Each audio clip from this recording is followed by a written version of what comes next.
Assalamualaikum warahmatullahi wabarakatuh. Kembali lagi bersama saya Muhammad Sansan Irfanda. Ya, kali ini saya akan membagikan sebuah tutorial untuk penggunaan aplikasi eSmart ya, e-learning system for modern Al-Andina remote teaching ya. Nah, kali ini saya akan membagikan tutorial untuk Bapak Ibu dosen STAI Al-Andina ya. Oke. Langkah pertama yaitu untuk penggunaan di setiap aplikasi maupun aplikasi e-learning, apapun itu aplikasinya, pasti yang ada yang namanya login system ya. Jadi untuk memasuki aplikasi eSmart ini perlu yang namanya user akun, yaitu name dan password ya. Untuk name dan password mungkin sudah dibagikan oleh operator STAI Al-Andina. Oke. Pertama, saya masukkan dulu untuk NIM. Mungkin untuk NIM itu untuk mahasiswa ya. Nah, untuk dosen itu bukan NIM tapi email gitu ya.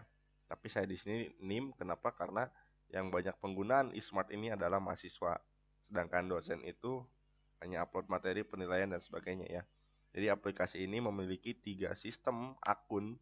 Yang pertama itu akun admin, yang kedua akun dosen, yang ketiga akun mahasiswa gitu ya. Nah, untuk akun dosen itu memasukkan sebuah email ya di kolom pertama.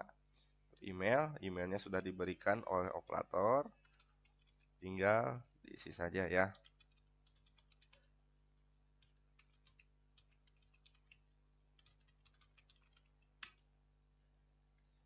Oke, sekarang kita sudah masuk ke dalam sistem e-learning. Mungkin untuk tampilan dashboard seperti tahun ajaran, jumlah, ini siswa, ini salah yang harus saya cross check ya. Mungkin belum saya update dulu ya, karena ini tidak terlalu diprioritaskan. Yang penting itu adalah ini, kemudian jadwal, pemeriksaan, dan absen ya. Mungkin kalau misalnya ini sudah selesai semua, ya ini sudah selesai semua, nanti saya update untuk dashboardnya seperti itu. Oke, yang pertama, ketika dosen ingin merubah profil, itu tinggal diklik yang sebelah sini ya. Jadi akun ini, akun nama dan foto di sini itu diklik, itu untuk merubah sebuah profil ataupun keluar dari sistem. Jadi ada dua pilihan ya.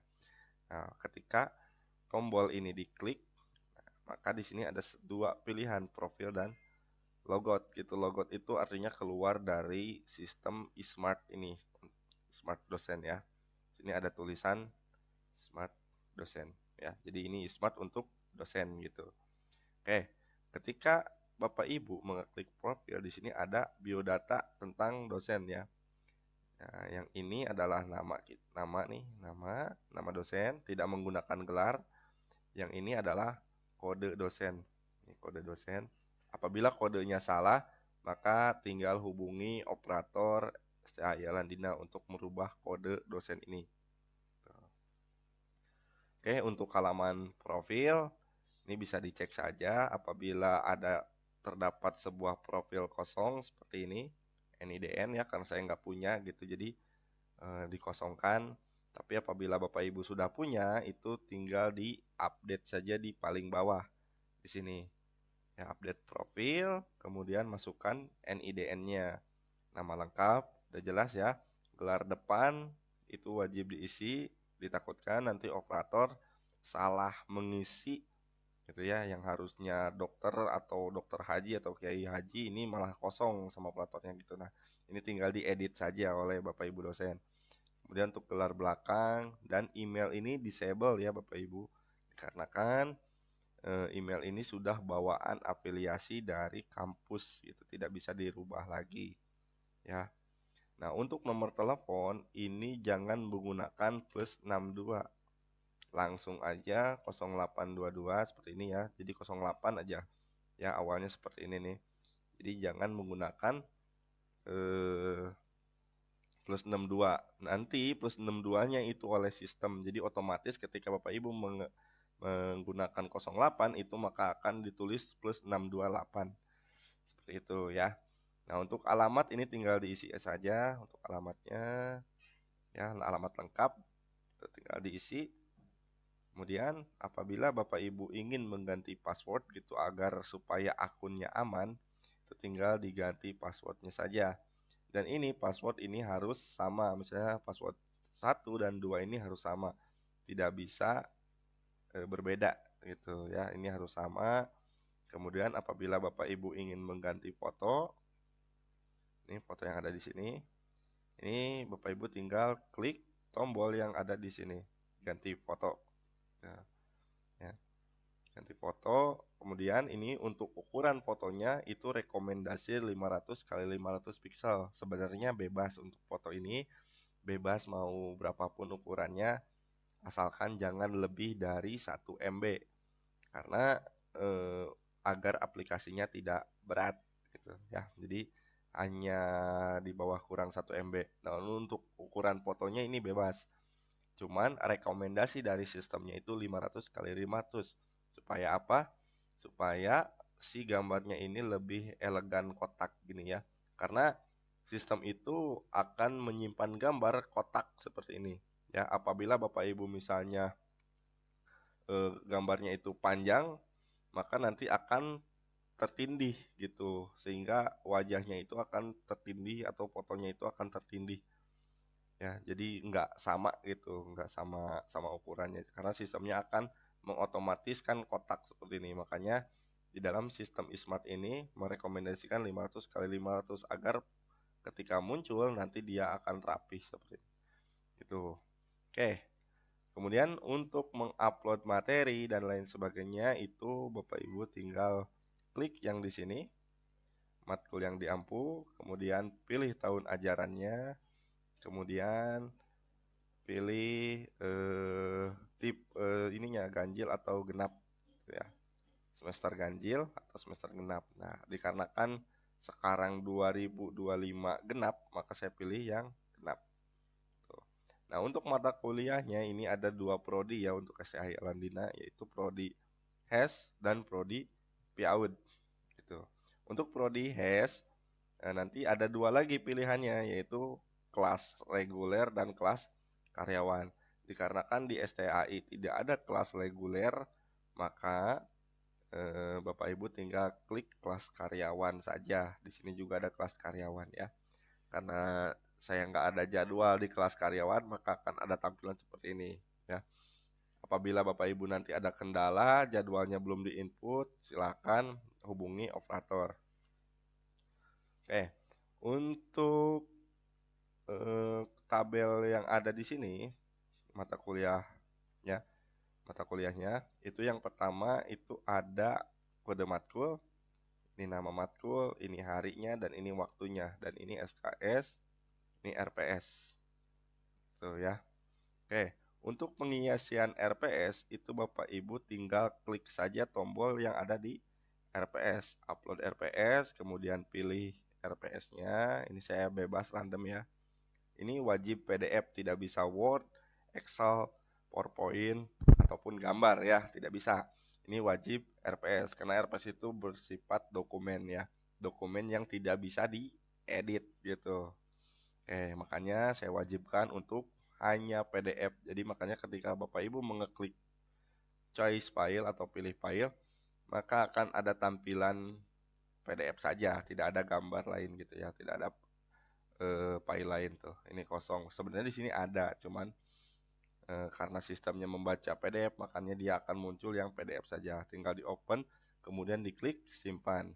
Nah, nanti tombol yang ada di sini itu akan berubah. Yang tadinya upload menjadi 2 ya. Yang satu untuk edit RPS, yang satu lagi untuk melihat RPS ya.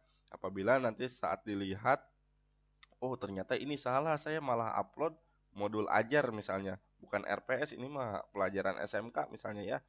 Nah, Bapak Ibu tinggal edit RPS, choice, kemudian pilih misalnya ini ya, simpan. Nah, nanti ketika disimpan itu akan berubah RPS-nya tuh ya. RPS ini fungsinya untuk nanti mahasiswa bisa melihat RPS Bapak Ibu dosen. Nah, sekarang Bagaimana cara masuk materinya? Untuk masuk materi, itu Bapak Ibu tinggal klik kode matkulnya. Kode matkul yang ada di sini ya, yang warna biru ini itu diklik. Itu tinggal diklik saja.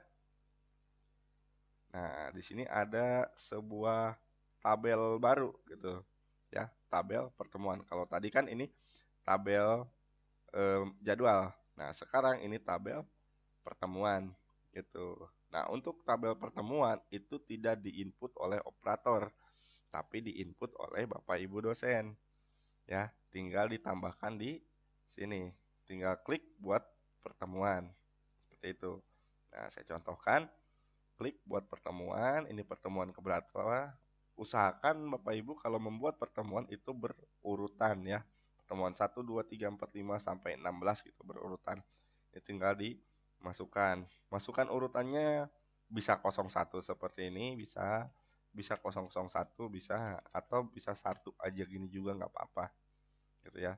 Terus jenis pertemuannya ini ada tiga, yaitu tatap muka, hybrid, dan full online. Apabila nanti Bapak Ibu mengeklik tatap muka, maka tidak ada pilihan lagi atau tidak ada kolom lagi. Terus apabila Bapak Ibu mengeklik hybrid, maka ada pilihan aplikasinya apa ya untuk yang hybrid. Karena hybrid ini ada dua kelas ya, atau dua ruangan, yang satu ruangan online, yang satu ruangan offline gitu. Makanya di sini dipilih untuk ruangan online-nya apa, Zoom, Google Meeting, atau Discord. Nah, misalnya saya pilih Zoom. Nah, untuk link, ini link itu tidak bisa asal-asalan Bapak Ibu ya. Kenapa? Karena tidak bisa asal-asalan supaya aplikasi ini aman ya. Karena misalnya kalau link ini asal-asalan, sistem tidak akan membaca link seperti ini. Gitu, ini tidak bisa ya. Ini tidak bisa saya buat aplikasinya itu membaca link ya. Jadi untuk link ini tidak bisa gitu. Jadi harus benar-benar sebuah link seperti ini. Nah, ini baru checklist nih ya. Ini baru checklist nih. Itu. Jadi harus benar-benar link, tidak bisa asal-asalan gitu.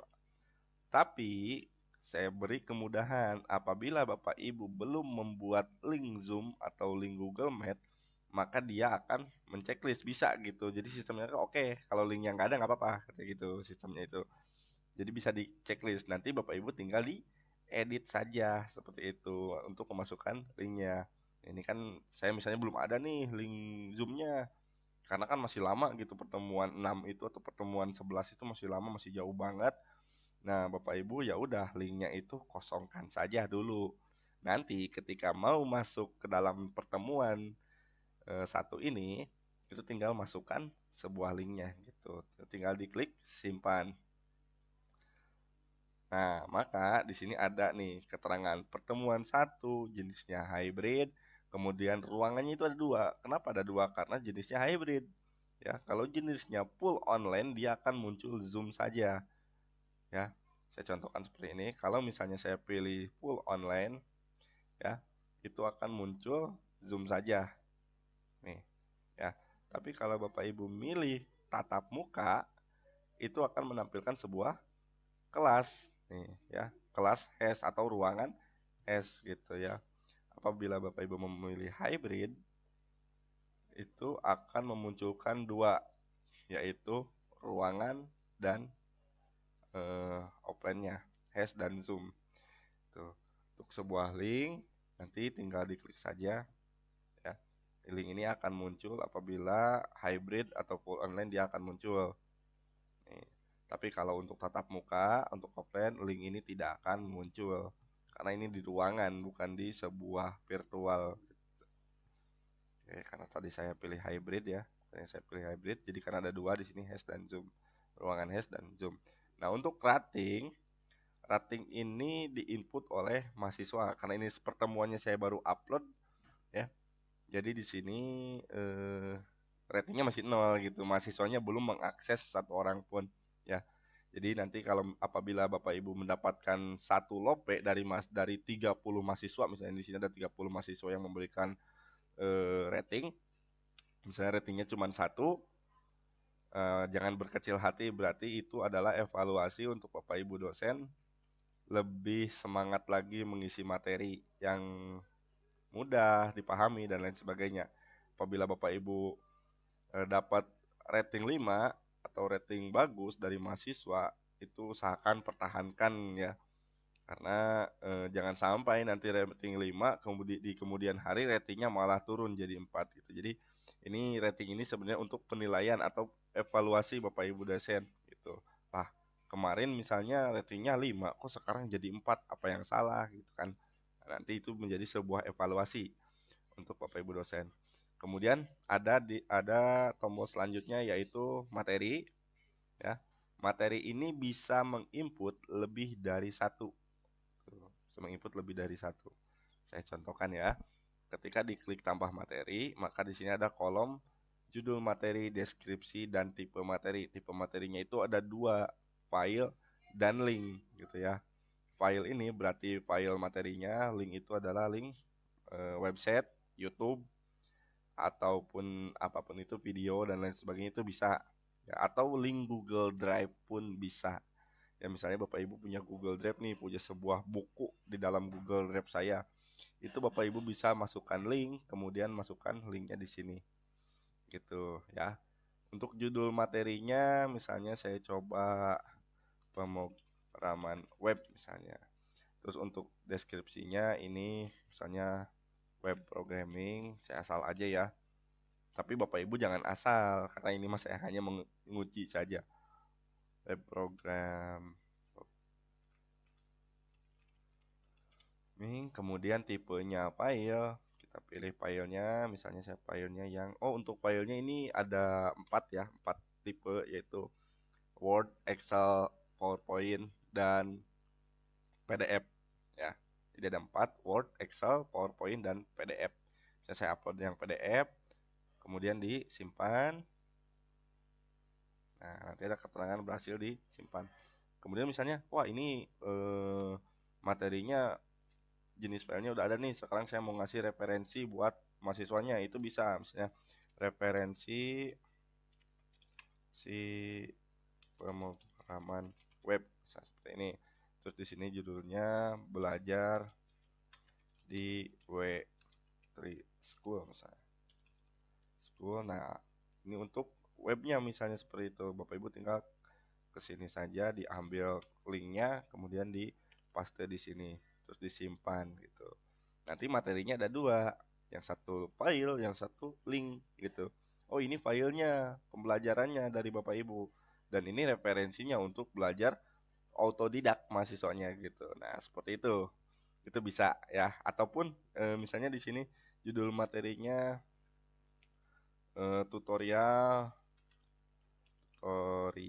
membuat website. Lihat di YouTube, di link YouTube.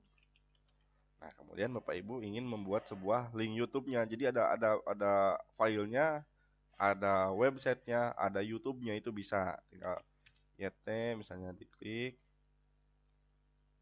YouTube-nya. Kemudian misalnya inilah saya lagu ya. Contoh aja ini mah. Contoh diklik. Nah, nanti Bapak Ibu tinggal yang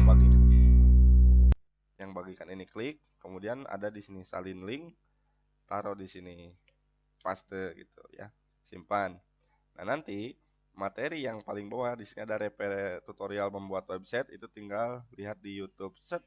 Nah ini maka akan tertuju ke YouTube yang tadi gitu, seperti itu. Ya kalau misalnya mau dilinkkan ke YouTube gitu ya. Jadi ini bisa apapun bisa ya gitu. Oke, kemudian kalau misalnya salah itu mohon maaf tidak bisa diedit ya, dihapus saja. Misalnya ini, aduh salah ini typo misalnya, bukan dilihat di YouTube, itu dihapus saja, terus diulang lagi, buat lagi gitu. Itu gampang kok ya. Jadi nggak usah menggunakan edit gitu. Kenapa? Karena saya sistem memudahkan Bapak Ibu gitu kan ya. Ya jadi satu page all in page gitu, tapi muncul beberapa pop up gitu. Ini satu page muncul pop up 1, ini pop up 2. Nah, apabila pop up-nya ini dibuat edit, muncul pop-up kedua itu bakal error gitu. Jadi pop-upnya hanya satu. Ya, ini pop-up satu, ini pop-up dua gitu ya. Seperti itu. Jadi nggak bisa, mohon maaf, nggak bisa ada edit. Jadi dihapus saja karena cuman sedikit inputannya ya. Aplikasi ini saya buat semudah mungkin dan sedikit inputannya tapi masuk ke sana sini gitu seperti itu. Inputannya Bapak Ibu cuman sedikit, cuman ada dua ya. Kalau hybrid itu ada empat gitu. Dan materi juga cuman ada judul empat juga gitu kan. Cuma ada empat juga gitu. Nah, kemudian saat ingin membuat sebuah kuis, Bapak Ibu bisa klik di sini ya. Tambah kuis yang ini itu adalah untuk membuat sebuah kuis ya. Tinggal diklik saja tambah kuis, ini akan pindah ke page kuis gitu. Karena page kuis ini berbeda dengan page yang lain ya. Karena kuis ini seperti soal yang harus diinput satu-satu gitu. Jadi diklik tambah kuis, dia akan pindah. Nah, di sini ada dua, yaitu pilihan ganda dan esai gitu. Jadi kuisnya itu untuk soalnya itu ada dua, pilihan ganda dan esai. Dan untuk pilihan ganda, ini kuisnya itu Bapak Ibu untuk jumlah pilihannya bisa di custom. Seperti itu, bisa di custom ya. Bisa di custom. Jadi misalnya di sini input soal apa kepanjangan dari PHP dalam web. Saya seperti ini ya. Terus seperti ini.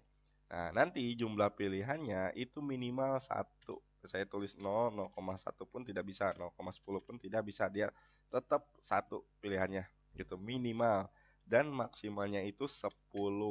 Ya, tidak bisa 1000. Ya, kasihan mahasiswanya kalau misalnya pilihannya itu ada 1000 gitu.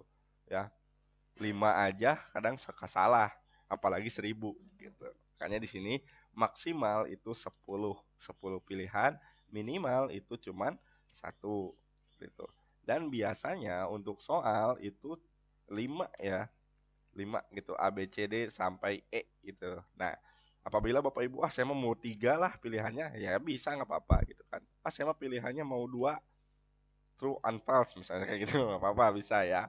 Itu terserah dari Bapak Ibu gitu. Nah, sekarang misalnya jumlah pilihannya 5 nih. 5 ya. Yang pertama personal. Personal homepage. Misalnya seperti ini ya. Terus jawaban keduanya misalnya ya bebas lah ya. Saya nggak bikin soal soalnya pilihan kedua. Ini pilihan 3.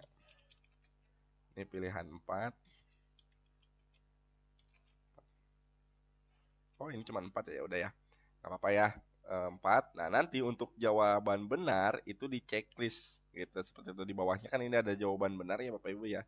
Nanti tinggal di checklist saja seperti ini. Checklist. Oh, ini jawaban benarnya gitu. Oh, ini jawaban benarnya. Kalau misalnya Bapak Ibu, oh ini salah.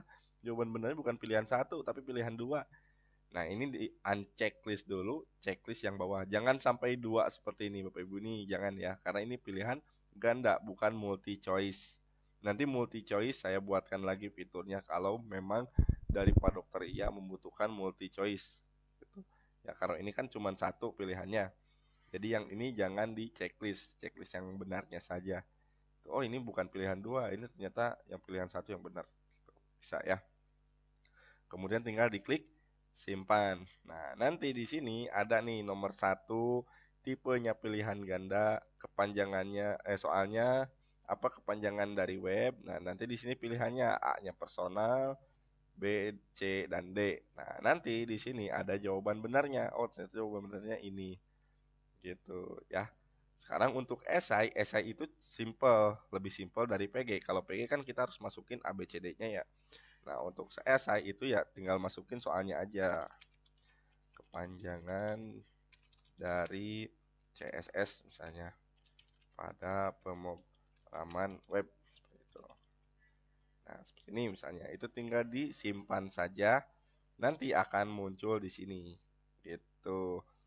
Di sini nggak ada pilihannya karena tipenya adalah esai. Nah, tipenya adalah esai dan pilihannya ini nggak muncul, jawaban benarnya nggak muncul. Artinya kalau misalnya jawaban benar tidak muncul di sistem, maka untuk soal yang esai itu wajib di cross check oleh Bapak Ibu gitu. Harus cek gitu, ini benar apa salah gitu ya. Nah, nanti kalau pilihan ganda itu tidak perlu di cross check, dia udah otomatis menyimpan nilainya, ya nilai dari si mahasiswanya. Tapi kalau esai eh, dikarenakan belum ada AI gitu ya, di sini belum ada AI, belum ada kecerdasan buatan gitu, sehingga untuk esai itu di cross check oleh Bapak Ibu sendiri gitu. Nah, nanti untuk nilainya ini bisa 10, 100, atau misalnya 5, kalau benar itu bebas ya, tapi defaultnya itu adalah 100. Nanti untuk hitungan ini akan sistem yang akan menghitung gitu ya. Oke. Nanti untuk mengaktifkan sebuah esai, Bapak Ibu itu wajib mengeklik, misalnya sudah menerangkan materi kepada mahasiswa, sudah menerangkan, terus kemudian akan memberikan esai ini kepada mahasiswa, itu Bapak Ibu harus mengeklik dulu aktifkan ini ya. Klik aktifkan. Nah, lalu informasikan kepada mahasiswa bahwa esai pertemuan 1 itu udah aktif gitu ya. Dari mahasiswa mengisi, dan ini waktunya ditentukan oleh dosen gitu ya. Apabila mahasiswa sudah selesai menginput semua, nanti Bapak Ibu tinggal klik ulang ya, selesai gitu. Ya, jadi untuk waktu kuis ini itu Bapak Ibu yang menentukan. Namun nanti di update berikutnya ketika UTS, US dan lain sebagainya ya, ujian-ujian itu otomatis sistem yang akan menentukan waktunya, misal 1 jam, 2 jam, 3 jam gitu ya, mengerjakan UTS dan UAS gitu ya. Itu berapa jam misalnya gitu. Nanti operator yang akan mengatur waktu, tanggal, jam, mulai dan lain sebagainya itu nanti operator yang akan menentukan. Nah, untuk kuis kali ini Bapak Ibu yang menentukan mau berapa jam gitu ya, terserah gitu. Misalnya udah selesai nih mahasiswanya, ketika ditanya udah beres belum? Udah Pak, misalnya udah Bu. Nah, nanti Bapak Ibu tinggal klik selesai, maka kuisnya itu akan otomatis tersimpan yang jawaban mahasiswa. Seperti itu ya. Jadi untuk kuis itu diaktifkan ketika pertemuan dimulai, kemudian nanti diselesaikan oleh dosen. Wajib diselesaikan karena kalau tidak diselesaikan maka tidak akan tersimpan. Tombol aktifkan ini tidak akan tersimpan. Sorry, jawaban mahasiswa itu yang kuis tidak akan tersimpan. So, jadi ini wajib diklik selesai gitu ya. Kemudian pada halaman tugas ya, ini Bapak Ibu tugas satu pertemuan, satu tugas ini opsional, jadi tugas ini boleh di pertemuan berapapun boleh gitu ya. Kalau misalnya nggak diisi juga nggak apa-apa gitu ya. Misalnya tugas mah nanti di pertemuan 5 itu nggak apa-apa, ini bebas mau di pertemuan berapa masukin tugasnya. Ini tinggal diklik saja tambah tugas, kemudian masukkan nama tugasnya apa, misalnya tes, deskripsinya apa ya, terus tanggal terakhir dikumpulkannya tanggal berapa. Tuh Bapak Ibu, misalnya tanggal terakhirnya itu tanggal Februari nih, seminggu. Ini kan tanggal 31 sekarang ya, berarti tanggal 7 seminggu. Nah, itu bisa. Terus ini file tambahan. Ini file tambahan itu opsional. Jadi boleh ditambahkan, boleh tidak. Gitu. Ya. Misalnya ditambahkan, misalnya saya masukin file tambahannya itu PDF ya. Ini PDF, open, terus disimpan. Nah, nanti akan tersimpan dan akan muncul ke mahasiswa bahwa ada tugas di pertemuan satu pada kuliah aplikasi komputer perbankan, seperti itu. Nah, nanti yang tadinya tulisan atau keterangan dari button ini tambah tugas akan berubah menjadi edit tugas gitu. Karena kan Bapak Ibu sudah memasukkan tugasnya tadi ya. Nah, dia akan berubah jadi edit tugas.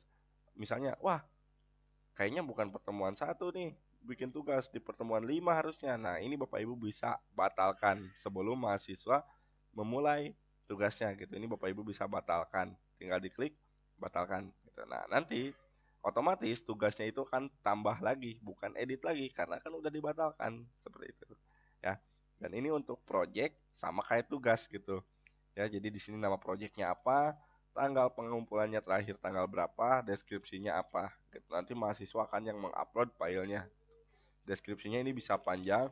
Kalaupun misalnya ini kecil, aduh ini kolomnya kecil nih, form inputnya kecil, itu Bapak Ibu tinggal edit di sini. Nah, ini bisa di custom. Jadi di sini Bapak Ibu nih yang kecil yang kecil ini tinggal di custom saja. Misalnya kalau misalnya terlalu kecil bisa di custom ke bawah tuh.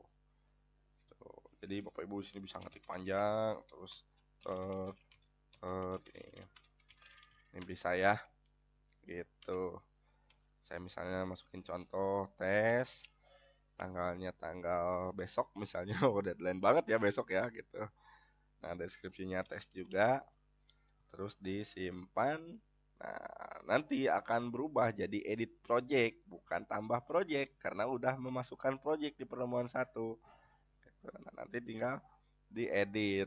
Kalau misalnya ada kesalahan ya, atau mau lihat di sini.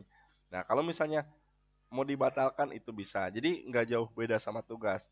Bedanya kalau tugas itu dia eh, mungkin bisa perorangan ya. Kalau project ini sebuah makalah gitu atau sebuah apa ya pokoknya nggak tahu lah saya juga yang penting ini tugas dan project ini ada gitu ya dan ini bisa dibatalkan kalau misalnya nggak jadi gitu. Tinggal diklik batalkan maka ini akan hilang ya seperti itu. Nah nanti untuk edit pertemuan ini bisa tinggal klik edit di sini edit pertemuan. Nah yang seperti saya bilang tadi di awal yaitu untuk memasukkan link di sini ini bisa ya dan ini sama tidak bisa asalan ya harus link Bapak Ibu gitu ya jadi misalnya linknya asal-asalan gini wah nggak bisa tuh sistemnya akan mendeteksi ini teh bukan link gitu ini mah apa gitu kan ya jadi harus bener-bener link Zoom atau link web atau link apa pokoknya link aja ya nggak bisa asal-asalan gitu. Mungkin untuk absen mohon maaf Bapak Ibu dosen tidak bisa saya kerjakan gitu ya. Artinya belum beres, bukan tidak bisa, maaf. Belum beres saya kerjakan karena saya membuat aplikasi smart ini hanya seorang diri gitu kan. Fighter, saya lihat orang yang membuat smart kayak Edlink dan lain sebagainya, Edu Learning dan lain sebagainya itu membuatnya banyakan Bapak Ibu ya. Kalau saya membuat smart ini seorang diri gitu dalam waktu mepet deadline gitu kan, deadline banget akan digunakan oleh mahasiswa dan dosen gitu. Makanya mohon maaf apabila ada fitur-fitur yang salah atau kode error dan lain sebagainya itu bisa hubungi ke saya. Ya, oh Pak Sansan ini error sebelah sini itu berguna banget untuk keamanan STI Alandina untuk data-data Bapak Ibu dosen agar tidak kena hack karena dalam error ini itu berbahaya sekali ya apabila dalam aplikasi Smart terdapat sebuah error kode itu bahaya kalau sampainya kodenya terlihat di web itu bisa kehack webnya gitu makanya apabila menemukan sebuah human error mohon langsung konfirmasi ke saya atau ke Pak Dokter Ia nanti saya akan perbaiki oh ternyata di sini kesalahannya ya karena tugas cyber security atau yang penjaga web pemerintah itu dia mencari error dalam webnya gitu ya sehingga webnya itu akan aman dan tidak ada error sama sekali gitu. Karena hacker itu bisa masuk ketika terjadi error di dalam sebuah aplikasi seperti itu ya. Baik, mungkin jika ada pertanyaan dari Bapak Ibu mengenai Ismart ataupun masih nggak mudeng nih, itu bisa tanyakan langsung ke saya atau ke operator dari STI Alandina. Mungkin sekian. Terima kasih sudah menonton video ini dari awal ya, cukup lumayan lama, setengah jam. Nanti saya akan buatkan lagi apabila menu-menu fiturnya sudah bisa digunakan, saya akan buatkan lagi seperti itu dan eh, mohon maaf apabila ada salah kata dari saya gitu. Ya, sekian. Wassalamualaikum warahmatullahi wabarakatuh.